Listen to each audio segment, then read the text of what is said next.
വരൂ.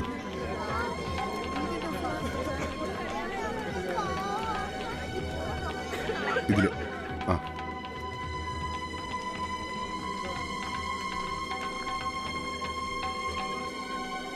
ആനിയുടെ കസിന ഒന്ന് കാണണം.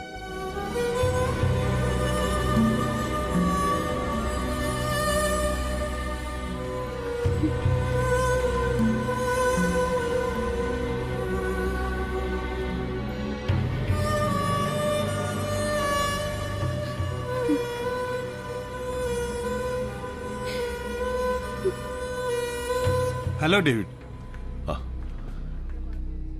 ഇതിപ്പോ പോലീസും കേസും പൊല്ലാപ്പൊക്കെ ഉള്ളതുകൊണ്ടാ. ഇല്ലായിരുന്നേ നല്ല ഹോസ്പിറ്റലിൽ എവിടെ വേണേലും ഞാൻ കൊണ്ടുപോയേനെ. അതിന്റെ ഒന്നും ആവശ്യമില്ല. She's all right. 4 സ്റ്റിച്ച് ഉണ്ട്, അല്ലാതെ വേറെ കുഴപ്പമൊന്നുമില്ല. ഹെഡ് സ്കാൻ ഞാൻ പുറത്തോട്ട് ചെയ്യിച്ചു. Nothing to worry.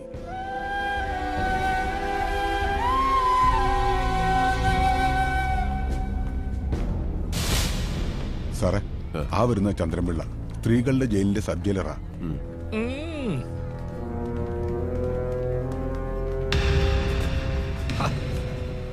വഴി മാറടോ. ചന്ദ്രൻപിള്ള, ഞാൻ ഡേവിഡാ. ഏത് ഡേവിഡ്? ആനി, ആ തലമുട്ടി കുത്തിക്കെട്ടി കിടക്കുന്ന പെണ്ണിന്റെ വകയിലൊരാങ്ങളെ. എന്നതാ ഉണ്ടായേ? ചുമ്മാ ചളുക്കി താഴെ വീണതാന്നോ അല്ലെ ആരെങ്കിലും തള്ളി താഴെ ഇട്ടതാന്നോ? ഒന്ന് പറഞ്ഞേ, അറിയാനാ. ഓ, അത് പിന്നെ സ്ഥിരമല്ലയോ. അത് കാണാൻ വർക്കത്തുള്ള കൊച്ചല്ലയോ. അവളുമാര് മറ്റതാ. ആ ഉദ്ദേശത്തിൽ കയറി കൊച്ചിനെ വളഞ്ഞതാ. അത് സമ്മതിച്ചു കാണുകയില്ല. ആ കശപശയില താഴെ വീണ് തല പൊളിഞ്ഞത്. അത് ഇങ്ങനെ ഡീറ്റെയിൽ ആയിട്ട് റിപ്പോർട്ട് ചെയ്യാൻ നോക്കൂ.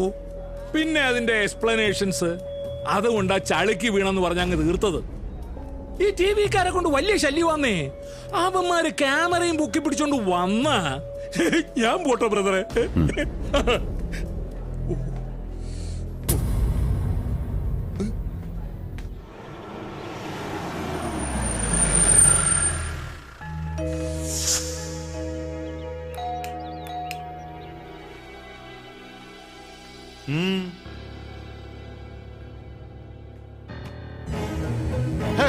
എന്തിനാണ് ഡോർ ക്ലോസ് ചെയ്തു? ഡോർ തുറക്കൂ. What do you want? സാറേ, സെഷൻസ് കോർട്ടിൽ ഡോക്ടർ ബെന്നി പോളിന്റെ കൊലപാതക കേസിലെ പ്രതി ആനി എന്ന പെൺകുട്ടിക്ക് വേണ്ടി നാളെ ഞാനൊരു ബെയിൽ ആപ്ലിക്കേഷൻ മൂവ് ചെയ്യും. സാർ അത് അനുവദിച്ചു തരണം. തീരെ നിർവാഹമില്ലാത്ത ഒരവസ്ഥയായതുകൊണ്ടാണ് ഞാൻ ഈ വരവ് വന്നത്. സാറും ഫാമിലിയൊക്കെ കാസർഗോട്ടുകാരായതുകൊണ്ട് പറയുവാ. ഈ കോട്ടയം നസ്രാണിക്കൊരു പ്രത്യേകത ഉണ്ട്. മുങ്ങിച്ചാവുമ്പോ കയറി പിടിച്ച കാലം കൂടെ പൊങ്ങിയോ മേലെ വരും, അല്ലെങ്കിൽ പിടിച്ച കാലം കൊണ്ടങ്ങ് താഴും.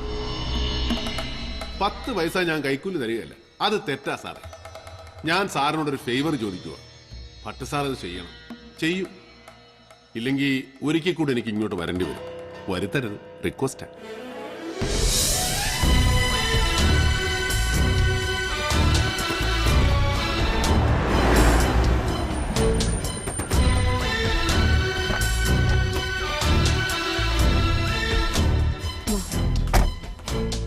നിന്റെ അമ്മച്ചി കണകുണാന്ന് പറയും. അത് ഞാൻ മാനേജ് ചെയ്യാം. ഇയാള് പോക്കോ. ധൈര്യമായിട്ട് അകത്തോട്ട് ചെല്ല്.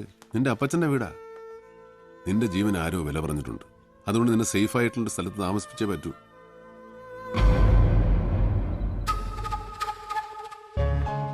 സാറാ,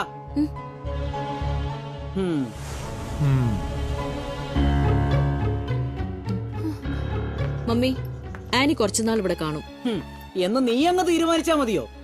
എന്റെ വീട്ടിൽ ആരെ താമസിപ്പിക്കണമെന്ന് എന്റെ കാലം കഴിയും വരെ ഞാൻ തന്നെ തീരുമാനിക്കുന്നേ. ഈ പെണ്ണുമ്പിള്ള കൊട്ടേഷൻ കൊടുക്കാൻ ഞാൻ പറഞ്ഞാന്നേ. ഇവൾക്കും കൂടി അവകാശമുള്ള വീടായത്. ഉവേ, അത് ഏത് വകുപ്പിലാന്നാവോ ഞാൻ അറിയാത്ത ഒരു അവകാശം. ഇവൾ എന്റെ പപ്പയുടെ മോളാന്നുള്ള അവകാശം തന്നെ. എല്ലാവർക്കും അറിയാവുന്ന ആ സത്യം മമ്മി മാത്രം അംഗീകരിക്കാതിരിക്കുന്നതുകൊണ്ട് കാര്യമൊന്നുമില്ല. ഞാനാ ഇവളെ വിളിച്ചോണ്ട് വന്നത്. അകത്തോട്ട് കയറ്റില്ലെന്ന് വാശിയാണെങ്കിൽ കൂടെ ഞാനും ഉറങ്ങും. വേണ്ടാടി, നീ ഇവിടെ തന്നെ നിന്നു. നിനക്കിഷ്ടമുള്ള ആരെയെന്ന് വെച്ച് ഇവിടെ പാർപ്പിച്ചോ. ഞാൻ പോയേക്കാം. അത് നന്നാവും. കൊച്ചമണി ആന്റി എവിടെയെങ്കിലും പോയി കുറച്ചു ദിവസം ധ്യാനത്തിൻ്റെ. പിള്ളേർ രണ്ടും കൂടെ ഇവിടെ മനസമാധാനത്തോടെ കഴിയട്ടെ. സാറാ, ഇതുപോലുള്ളവരെ വിളിച്ചോണ്ട് വന്ന് എന്റെ വീടിന്റെ നടയിൽ നിന്ന് എന്നോട് വേണ്ടാതിനം പറയിക്കുന്നത് എനിക്ക് നല്ലതിനല്ല. അമ്മച്ചി, ഞാനൊരു വേണ്ടാതിനോ പറഞ്ഞില്ലേ? നിങ്ങളായിട്ട് പറയിപ്പിക്കായിരുന്നാ മതി. സാറാ, എന്ത് വേണം? ഒരാഴ്ച മുഴുവൻ ഇവിടെ താമസിപ്പിക്കാൻ എന്റെ വീടല്ല, വീടുകളുണ്ട് കോട്ടേന്റെ പണി. ഡേവിഡ് പോയിക്കോ. ഇവൾ എന്റെ കൂടെ തന്നെ കാണും. ഇനി മമ്മി ഇറക്കി വിടുകയാണെ ഞാൻ വിളിച്ചു പറയാം. 2 സാക്ഷികളെയും കൂട്ടി രജിസ്റ്റർ ഓഫീസിലോട്ട് വരണം. അവിടെ വെച്ച് നമ്മുടെ കെട്ട് നടത്തി നമുക്ക് ഡേവിന്റെ വീട്ടിലേക്ക് പോവാം. അത് ഏറ്റു. സുഖം, വണ്ടി എടുക്ക. ഓ, അപ്പൊ എല്ലാം പറഞ്ഞ പോലെ. വാ.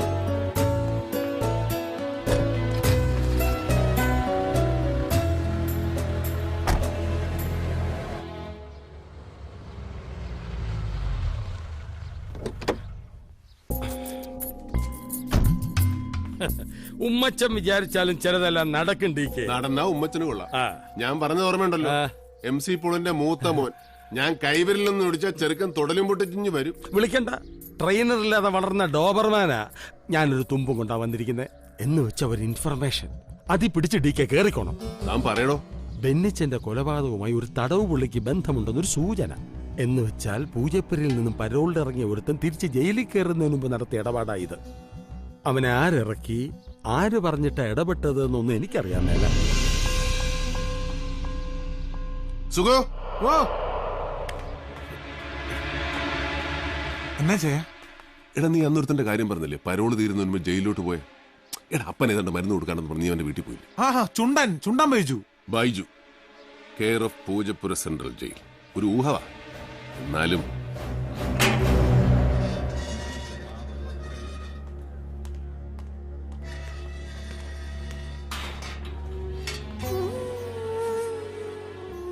സുഖമാണോടാ?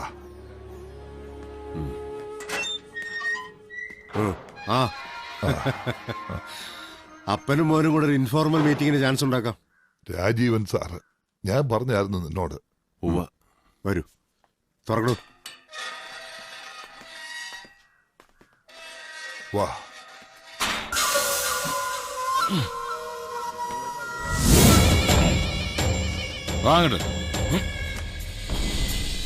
ദേ, അവനാ നീ അന്വേഷിച്ച ആള്.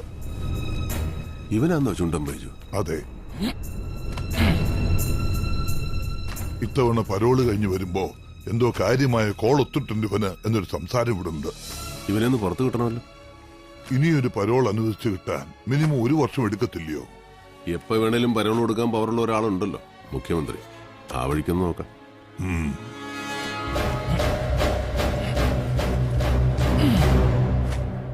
ആഭ്യന്തരം കയ്യിലില്ലാത്ത മുഖ്യമന്ത്രിയാ ഞാനെന്ന് സ്വാമിക്കറിയാലോ.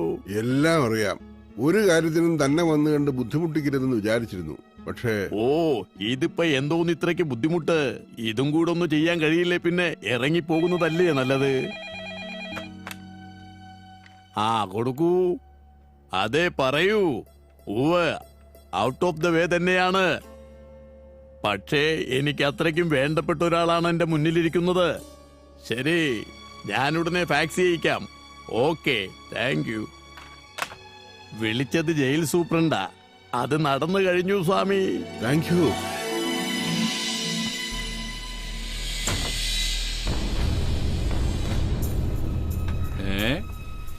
ഒരു പരോള് കഴിഞ്ഞിങ്ങോട്ട് വന്നല്ലേ ഉള്ളൂ.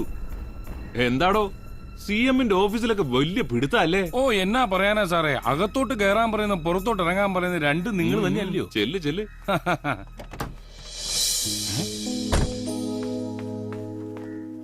ആളിയോ,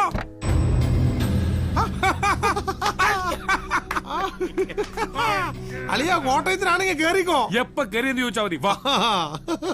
നീ എന്നതാ ഇവിടെ? ഇച്ചായന്റെ അപ്പച്ചന് മരുന്ന് കൊണ്ടുവന്നാ.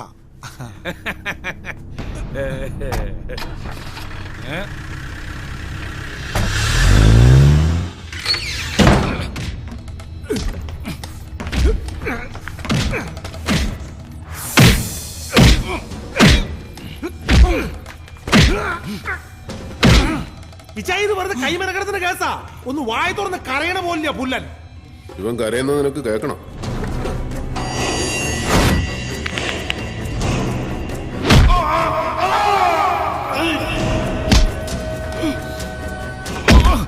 ഒരുപാട് പ്രയാസപ്പെട്ട നിന്റെ പരോളി ഞാൻ ഒപ്പിച്ച്.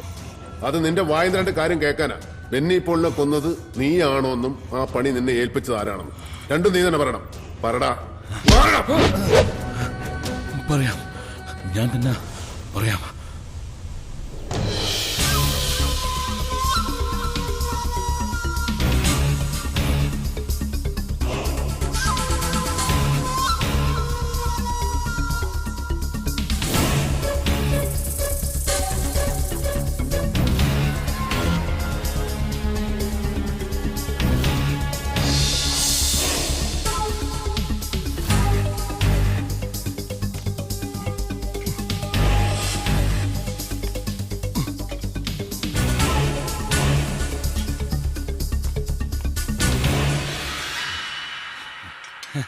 ആരാ? പ്ലംബറാണ് ഏട്ടാ. വിളിച്ചായിരുന്നു. നിന്നേക്ക് എത്ര തവണ വിളിക്കണം? ആ മേലത്തെ മുറിയിലെങ്കിലും വെള്ളം വരുന്നില്ല. ഈ ബെന്നി കുഞ്ഞിന്റെ 100 ഈത്ത വിളി കേട്ട് നിൽക്കുവാ ഞാൻ. എളുപ്പം ഞാൻ നന്നാക്ക്. ശരി ഏട്ടാ. ഓ പെട്ടെന്നാട്ടെ. ഇത് ഏതാ ഈ കുഞ്ഞ്?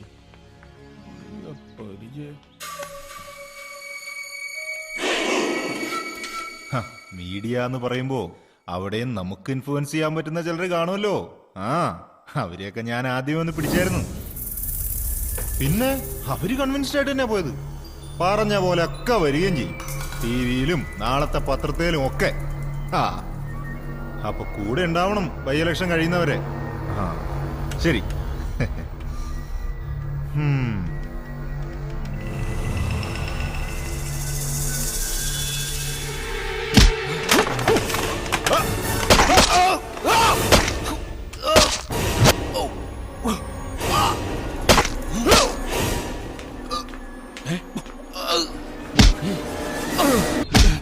ഇവിടെ വാടാ.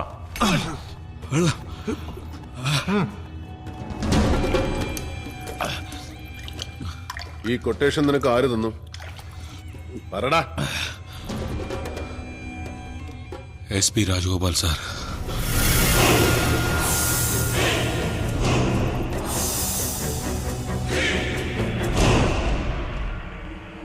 I can't believe this. കൊലപാതകം നടന്ന മുറിയിൽ നിന്ന് കിട്ടിയ കത്തിയെ ചോരപ്പാടനൊന്ന് FIR റിപ്പോർട്ടിൽ നിന്ന് അറിഞ്ഞപ്പോഴേ വ്യക്തമായതാ പോലീസ് ഈ സംഭവത്തിൽ കളിക്കുന്ന ഡബിൾ ഗെയിം. പക്ഷേ അതിന്റെ പിന്നിൽ ഇങ്ങേരാണെന്ന് വിചാരിച്ചില്ല. ഈ പോൾ സാറിന്റെ ചെറുക്കനുമായിട്ട് ഇയാൾക്ക് എന്നാ പ്രശ്നം? ഡയറക്റ്റ് ഇൻവോൾവ്മെന്റ് കാണണമെന്നില്ല, ഒരു മിഡിൽ മാന്റെ വേഷം.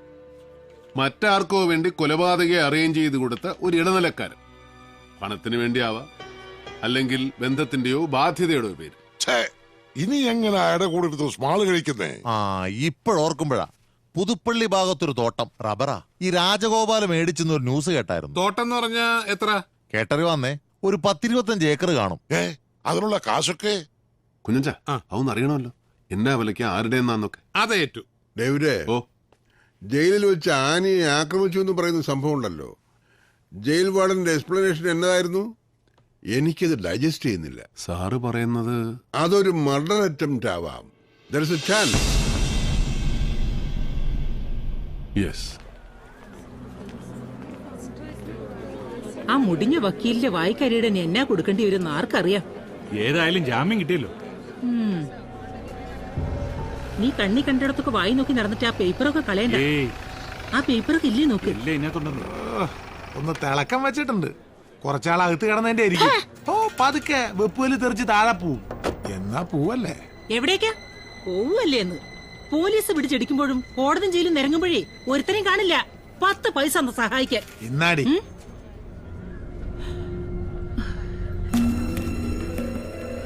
ഇപ്പൊ പോവല്ലേ? ഞാൻ വരാം. ശരി.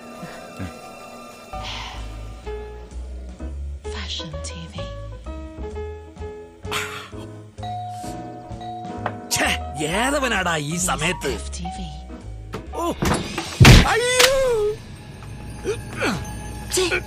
പന്നം പിള്ള എത്താൻ ജയിലിനകത്ത് കൊട്ടേഷൻ ബിസിനസ് നടത്തുവാണോ? എന്നതാ ദാണ്ട ദേഹത്തോട്ട് കളിച്ചാലുണ്ടല്ലോ. താൻ ആരുവാ? അയ്യോ, ഇവിടെ കൊണ്ടുവന്ന് മുന്നിൽ നിർത്തിയിട്ട് നിനക്ക് കാര്യം മനസ്സിലായില്ല അല്ലയോടാ? നിന്റെ വനിതാ ജയിലിലെ ഭരണം ഇന്നത്തോടെ തീരുവാ. തടവുകാരികൾക്ക് പൈസ കൊടുത്ത് കൊലപാതകം അറിയുകയും ചെയ്യുന്നു. ആയുസ് ഒടുങ്ങുന്നവരെ നീ സെൻട്രൽ ജയിലിനകത്താണ്. എന്റെ പൊന്ന് ഡേവിഡ്, അപ്പൊ നിനക്ക് എന്നെ അറിയാം. ഇത്രയും വെയിറ്റ് ഇട്ടിടിക്കാൻ കോട്ടയത്ത് പിന്നെ വേറെ ആരാ ഉള്ളത്? ഒരബദ്ധം പറ്റിയതാന്നേ. എല്ലാം തത്ത പറയും പോലെ ഞാൻ പറയാം. എന്നെ മാപ്പ് സാക്ഷിയാക്കി വെറുതെ വിടണം. പിള്ളേര് 4, ഒന്നുപോലും പച്ച പിടിച്ചിട്ടില്ല. പാവാ പ്രാരാബ്ധകാരനാ. പുള്ളിയെ വിട്ടേക്കാം. പുള്ളിക്കാരൻ ബൈനാക്കോഴ്സിലൂടെ പെണ്ണുങ്ങളുടെ കുളി തന്നെ കണ്ട് ജീവിച്ചോട്ടെ. എല്ലാം ഞാൻ പറയാന്ന് പറഞ്ഞല്ലോ.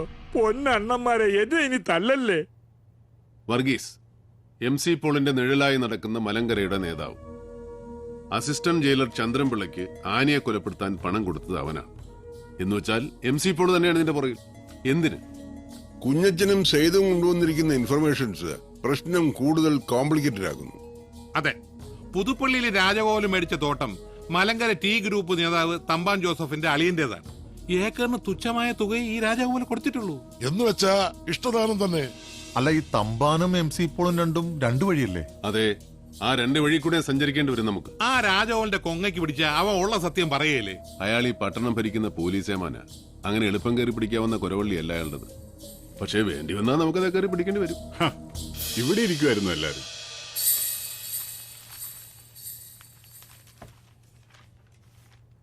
അല്ല, ഇതെന്നാ പറ്റി? സ്മോളിംഗ് ഒന്നുമില്ലേ? ഇല്ല, ഞങ്ങള് നോമ്പില്ല.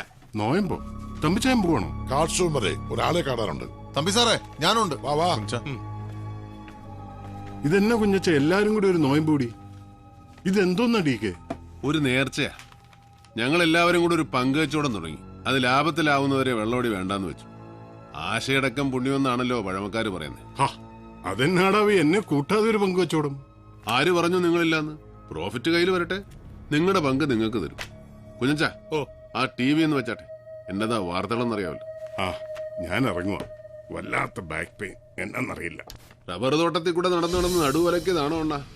ഓഹോ, അതറിഞ്ഞോ? അവിടെ ഇവിടെയും കിടന്ന മുതലും പൊന്നും പണ്ടോ എല്ലാം കൂടെ വിറ്റുപറക്കി ഇരട്ടിക്കാശ് ബാങ്കിൽ നിന്ന് ലോണും അങ്ങനെ ഒരു ചെറിയ തോട്ടം വാങ്ങിച്ചു. ഈ പണിയെന്ന് പിരിഞ്ഞാലും നാളെ കഞ്ഞി കുടിച്ച് കിടക്കണ്ടടാ മോനെ. വേണം വേണം, നാളെ കുറിച്ച് ഓർമ്മ വേണം, കൂട്ടി വെക്കാൻ വേണം. സമ്പത്ത് കാലത്ത് തൈപത്ത് വെച്ചാൽ ആപത്ത് കാലത്ത് റബ്ബർ പാൽ വിറ്റ് കഞ്ഞും പുഴുക്കും അടിക്കാം. ചിലർക്ക് പക്ഷെ അനുഭവിക്കാൻ യോഗം കാണത്തില്ല. അങ്ങനെ വരാതെ നോക്കിയാൽ മതി. ചെല്ല്, എന്നിട്ട് പെമ്പർനോത്തിയെ കൊണ്ട് ആ നടുവൊന്ന് തിരുമിക്ക്.